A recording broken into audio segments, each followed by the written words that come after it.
This is First Contact, Stories of the Call Center. But all that information, that stuff that you've learned over this time, it seems like you really like to share it. And obviously enough so the 2 books came out of it, right? So how did that come about? You just said one day, I'm going to write a book. And then next thing you know, I'm like, oh, this is so great. I'm going to write another one.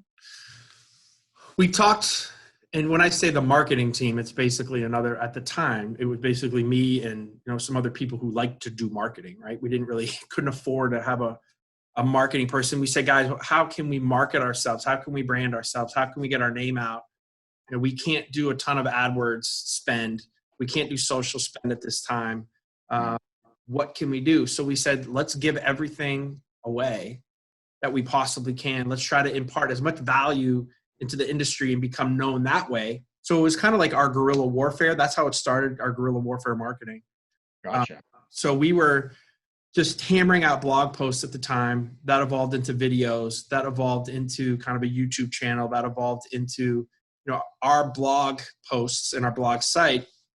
And then we had all this content, and we said, all right, I don't want to make a ton of money off this book, but another way that I think we can market the organization is by, writing a book that I think could add a ton of value on how we see the call center should be run, some different ways that we do things.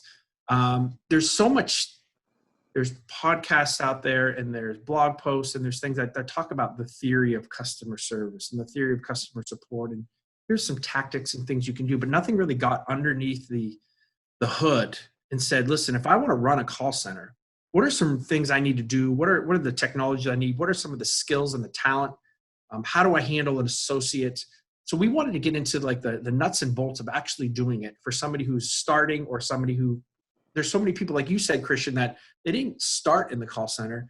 They just get put into a role of, all right, hey, I got 50 people, and what do I do?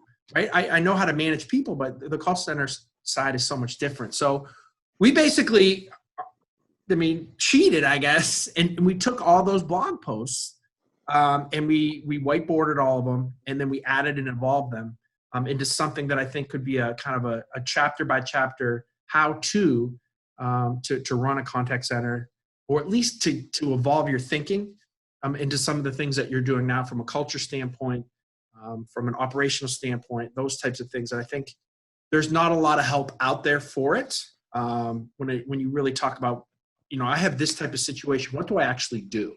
And hopefully that book can kind of really give you this is what you can do. This is what we've done. I don't know if it's good or not, but this is kind of how we would have handled that situation.